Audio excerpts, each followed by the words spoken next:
Hello, Connor. Hi. Today is September 11th, 2019. I'm Amir. And I'm Melly. Today, in honor of September 11th and Patriots Day, we wanted to start out by saying a huge thank you to all veterans, active military, firefighters, police, and EMS for all they do.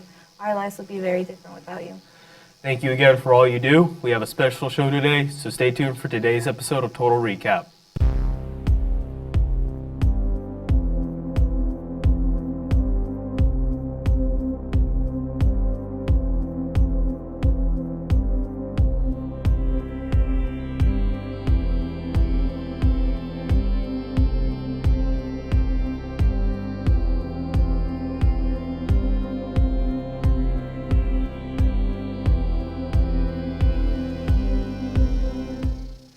To anyone that's fascinated by astronomy, this weekend individuals will be able to see a full moon when they walk out of their houses on Friday the 13th. The scary date is a coincidence, and it's rare for a full moon that shows up on Friday the 13th. The last moon to be visible on such a day was June the 13th, 2014. Our next scheduled full moon to fall on Friday the 13th is expected to come in August of 2049. The full moon is labeled as a harvest moon due to it happening in September. Apple launches its trio of new iPhones, the iPhone 11, iPhone 11 Pro, and iPhone 11 Pro Max. Pre-order will begin Friday and they'll be in stores by September 20. Prices start at $699, $999, and $1,099 compared to last year's models. The new iPhones have an extra camera plus a 12-megapixel front-facing camera and more. Now to join us, Gabe for weather forecasts for today. Good afternoon, good people. I'm Gabriel, your weather anchor for today. And let's jump right into it. As you can see, the high for today will be 89 degrees, and the low will be 71 degrees, with a 40% chance of storms. Also, tomorrow high will be 92, and the low 72, being partly cloudy. And for the rest of the week, it will be perfect, being partly cloudy. Now for the fact of the day. It's illegal to own just one guinea pig in Switzerland because they get lonely. We wanted to share with you a special interview about 9/11 that we filmed last year. It is Mr. Hydock, a teacher at the 9th grade campus who was a resident of New York that day 18 years ago. Let's take a look. Hi, how are you, Mr. Hydock? I'm doing well, thanks. How about yourself? I'm doing good. So I would like to ask you a series of questions, and hopefully by the end, I don't want these questions to be just questions. I want to be the questions that anyone would listen to. A student, maybe someone who would like to know what happened on that fateful day. Okay. So, where were you in the morning of September 11th, 2001? I was actually about 45 minutes north of New York City on a military base, West Point, the United States Military Academy. And I actually had just gotten off of work that morning. I took a split shift and was going to school at night, so I probably headed down to Dunkin' Donuts to get my morning coffee, and then eventually went back and got started on my work at home. Mm-hmm. So I was, Just at home? just at home. Normal day? What seemed like a normal day. And going through, started flipping through the channels, and something kind of caught my eye. I thought, oh, it's just a movie. It's 8:52 here in New York. I'm Bryant Gumbel. We understand that there has been a plane crash on the southern tip of Manhattan. You're looking at the World Trade Center. We understand that a plane has crashed into the World Trade Center. We don't know anything more than that. We don't know if it was a commercial aircraft. We don't know if it was a private aircraft. We have no idea how many were on board or what the extent of the injuries are right now. I remember, seeing this same image over and over again, and just finally stopped, changing through the channels, and just sat, and I was stunned. Roughly after 8:30, we were informed, as well as the rest of the United States, that there was an attack. The North Tower of the Twin Towers was hit. a little while later, the South Tower was hit. Man, I remember thinking to myself, man, this is no good. I need to go ahead and, get my brothers. I need to, get my nan, because we lived on a military base. I figured the best place to be for any type of protection was to go ahead and be on that base.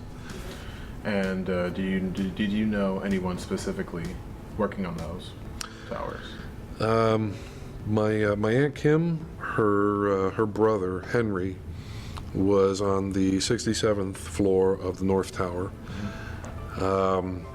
Fortunately, he was able to escape. He actually helped a few of the folks from his office out of the building as well.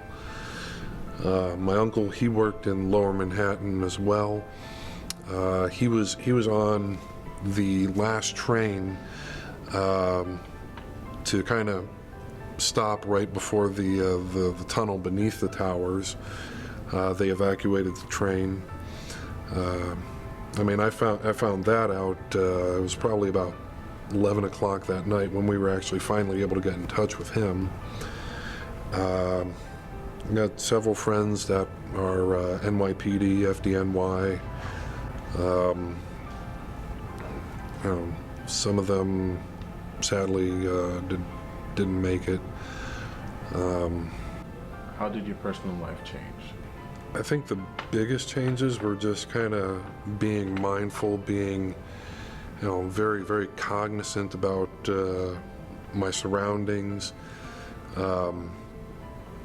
One of the big things that, working as a civilian for the Department of the Army, one of the big things is operational security.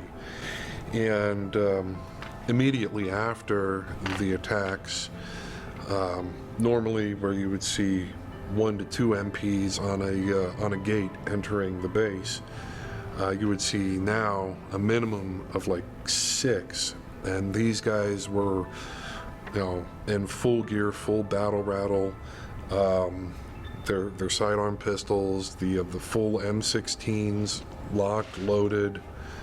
You just had to take that extra security. Like I know myself, I kind of, just almost became numb, because it was a huge, huge part of the city, a part of New York. I even remembered, I would think back to when I was younger, and my uncle, he took me up on the observation deck of the North Tower. Mm-hmm.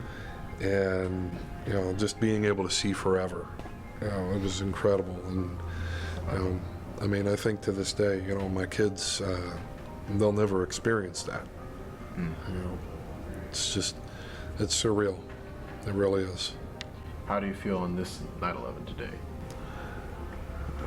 Sad. I feel hurt, because I've lost quite a few friends due to the events. I feel thankful that my family members made it, and fortunate that they made it while so many others sadly didn't. I know that a lot of folks say never forget, but I'm hoping for not so much of a forgetting, but for an easing of the emotions that come along with remembering.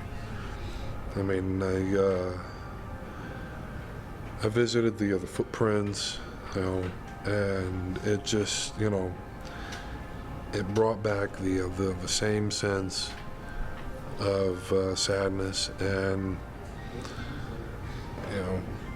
I'm sure it does something for everybody, something different for everybody. But I know I still feel the sadness of loss, of my friends. It just, It's not necessarily a day that I'd like to remember, but it is truly a day that will live on in infamy. We wanted to finish up our newscast today with a few announcements. The high school Democrats will be holding their first meeting of the year this week on Thursday, right after school, in the 301 room in the annex. There will be refreshments, and all are welcome. Attention National English Honor Society members.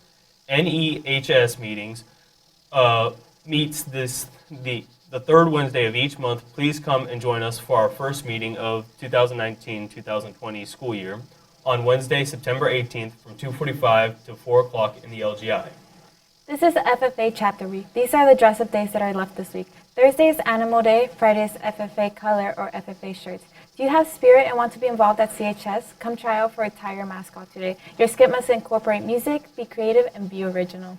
Well, those are all the announcements that we have for today. Thank you so much for watching. Make sure to follow us on KTIG News on all social media and our YouTube channel. As always, CHS, start strong, finish strong. Make sure to tune in tomorrow for more KTIG news.